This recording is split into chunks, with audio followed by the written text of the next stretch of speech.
नमस्कार, मैं प्रीति सुमन दास फिर से एक बार स्वागत करती हूँ आपको किंडर लाइव पॉडकास्ट पर।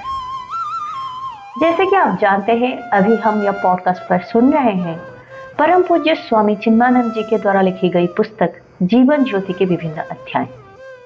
आज भी यह पुस्तक का और एक अध्याय हम सुनेंगे, लेकिन इससे पहले मैं स्वामी चिन्मयानंद जी के बारे में कुछ जानकारियां आप लोगों को देना पसंद करूंगी। स्वामी चिन्मयानंद जी केवल एक आध्यात्मिक गुरु थे ऐसा नहीं है, वो एक राष्ट्रभक्त भी थे।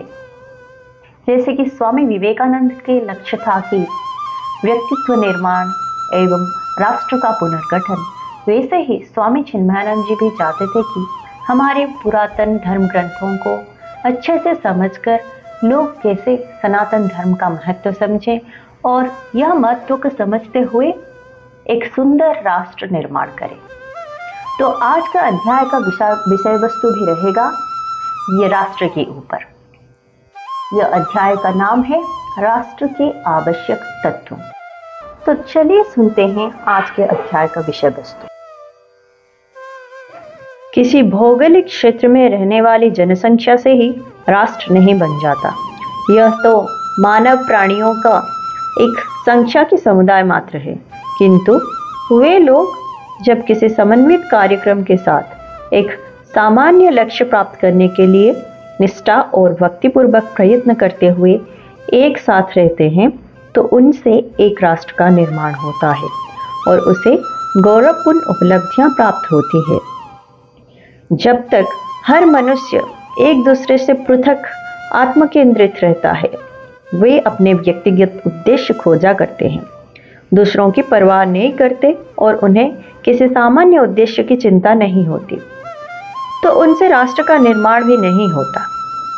वैज्ञानिक, आर्थिक और राजनीतिक दर्शनों में बार बार क्रांतिकारी योजनाएं रखी जाती है, जिनसे प्रारंभ में दिखावटी समन्वय उत्पन्न होता है, किंतु इनमें से कोई भी योजना स्वतः सच्चे राष्ट्र का निर्माण करने में सफल नहीं हो सकती। वस्तुनिष्ठ वैज्ञानिकों की योजनाओं का संबंध मानव के यथार्थ स्वरूप से नहीं है, उसका संबंध केवल पर्यावरण और परिस्थितियों से है, व्यक्तियों से नहीं। किंतु राष्ट्र का निर्माण व्यक्तियों से होता है और उसकी प्रकृति और शक्ति भी उसमें रहने वाले व्यक्तियों की संरचना और गुणों में निहित रहे। फिर भला केवल धन की समृद्धि, सामाजिक नियमों के सुधार और विज्ञान तथा तकनीकी के विकास से राष्ट्र का निर्माण कैसे हो सकता है? इसका अर्थ यह न समझना चाहिए कि राजनीतिक क्रांति, आर्थिक नियोजन और वैज्ञानिक प्रगति की उपेक्षा कर दी जाए या उनका तिरस्कार किया जाए।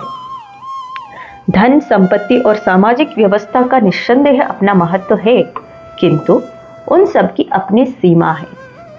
यदि उनमें लगे हुए लोगों का चरित्र शुद्ध नहीं है, तो वे सब प्रभावहीन हो जाएंगे। अतः चरित्र ही राष्ट्र का मेरुदंड है। राजनीतिक कार्यकर्ता कोई पद्धति चलाते हैं, सुधार करते हैं और यह विश्वास दिलाने का प्रयत्न करते हैं कि उनका देश संसार की आंखों में सर्वोत्तम है। तो भी जब किसी देश की जनता में राष्ट्रीय चेतना अथवा देश प्रेम और बंधुत्व भाव नहीं होता है, तो आंतरिक कलह और संघर्ष उत्पन्न होने लगते हैं और राजनीतिज्ञों के एक संगठित और विकासशील राष्ट्र का स्वप्न भंग कर देते हैं। इस प्रकार अनेक राज्यों का पतन हुआ और वे विनाश के गर्त में विलीन हो गए। पुनः आर्थिक क्षेत्र में अर्थशास्त्री भी राष्ट्र को धन और भौतिक संपन्नता से समृद्ध बनाना चाहते हैं, किंतु भौतिक संपन्नता कितनी ही क्यों न हो, जनसाधारण के चारित्रिक बल और विश्वास के बिना उससे नाममात्र को भी लाभ नहीं हो सकता। जहाँ चारित्रिक पतन हो जाता है, वहाँ शोषण और स्वार्थपरता होना अवश्य संभावी है। उसका अंतिम परिणाम दरिद्रता ही होगा। इसी प्रकार समस्त वैज्ञानिक उपलब्धियां मनुष्य को तभी लाभकारी होंगी जब वह विचारवान और सदाचारी होगा, किंतु यदि वह अपना विवेक खो देता है और जीवन के नैतिक मूल्यों को तिलांजलि दे देता है तो वो अपनी बुद्धि को विनाश के कार्यों में लगाएगा, जिससे मनुष्य जाति का अहित होगा और भय बढ़ेगा। आज हम मनुष्य की यही स्थिति पाते हैं।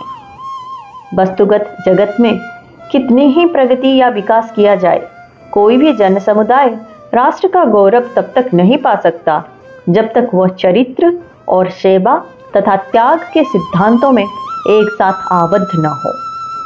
सहयोग की यह उच्च भावना केवल धर्म से ही प्राप्त की जा सकती है। दर्शन जीवन का शुद्ध विज्ञान है और जब उसे जीवन में व्यावहारिक रूप दे दिया जाता है तो वह धर्म कहलाता है।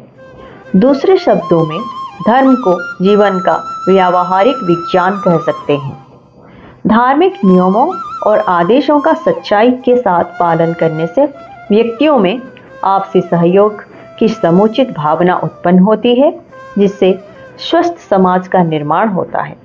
सभी मनुष्यों के एक साथ उत्साहपूर्वक प्रयत्न करने से ही राष्ट्र का निर्माण हो सकता है। जिस संगठित देश में वहाँ के नागरिक स्वार्थ रहित समर्पण की भावना में अपनी सर्वोत्तम सेवा अर्पित करने के लिए उत्साहित रहते हैं, केवल देश सेवा का अवसर पाने की अपेक्षा और कुछ नहीं चाहते, वही देश बली, शक्तिशाली और समादृत होकर एक सुदृढ़ राष्ट्र के रूप में विकसित होता है। इसलिए संगठित होकर उच्च भावना से काम करने की प्रवृत्ति शीघ्र ही अर्जित की जानी चाहिए। आज के संसार में इसके सबसे अधिक आवश्यकता है। आज यदि इस महान चुनौती का ठीक उत्तर दिया गया तो निश्चय ही हमारा राष्ट्र सुखी, संगठित और विकासशील बनेगा तथा शेष संसार का मार्ग प्रदर्शित करेगा। हमारा अनुकरण कर समस्त संसार में शांति स्थापित होगी और उसकी प्रगति सार्थक हो सकेगी। तो ये था आज के अध्याय में। तो आज का अध्याय का विषय वस्तु का सार ये है कि केवल एक भौगोलिक जगह पर एक साथ बहुत सारे लोग रहने से देश नहीं बन जाता। देश बनने के लिए यहाँ पर रहने वाले लोगों का मन एक होना चाहिए। वो एक दिव्य लक्ष्य की तरफ एकजुट होकर, एक मन होकर आगे बढ़ना चाहिए। उससे ही राष्ट्र सही अर्थ में बन सकता है और वह राष्ट्र का उन्नति हो सकता है। जब मनुष्य स्वार्थ केंद्रित हो जाता है, सिर्फ अपने बारे में ही सोचता है, तब वो राष्ट्र का विकास नहीं हो सकता। एक राष्ट्र का विकास उसकी राजनीतिक, आर्थिक या वैज्ञानिक विकास के द्वारा माप नहीं किया जा सकता, क्योंकि राष्ट्र बनता है उसके लोगों से। अगर इसमें रहने वाले लोगों का चरित्र और व्यक्तित्व सही नहीं है तो यह वैज्ञानिक उपलब्धियां या राजनीतिक उपलब्धियां या आर्थिक उपलब्धियां राष्ट्र को आगे नहीं ले जा सकता। क्योंकि अगर इसमें रहने वाले व्यक्ति स्वार्थ केंद्रित हो जाते हैं, दूसरों के बारे में नहीं सोचते, तो राष्ट्र का क्या विकास होगा। इसलिए स्वार्थ रहित समर्पण भावना के साथ जिस राष्ट्र में लोग सर्वोत्तम सेवा करने के लिए अपने आप को समर्पित कर देते हैं और उत्साहित रहते हैं कि देश सेवा के मौका मिले और हम देश की सेवा कर सकते हैं, वही राष्ट्र का विकास अवश्यंभावी है। अगर हम ऐसे उच्च भावना रखकर एक साथ मिलजुल कर देश की प्रगति के लिए प्रयास करेंगे तो हमारा देश भी जरूर ही आगे बढ़ेगा और हम बाकी विश्व को भी मार्गदर्शन कर सकेंगे। तो ये था आज के अध्याय का सार तत्व। सुनने के लिए बहुत बहुत धन्यवाद। कृपया अपने जाने पहचाने लोगों के साथ यह पॉडकास्ट का लिंक शेयर कीजिए ताकि वो लोग भी यह दुर्लभ वार्ताओं को समझ सकें और जान सकें, अपने जीवन में उपयोग कर सकें। मिलते हैं और एक अध्याय के साथ। तब तक नमस्कार। ओम श्री गुरुभ्यो नमः।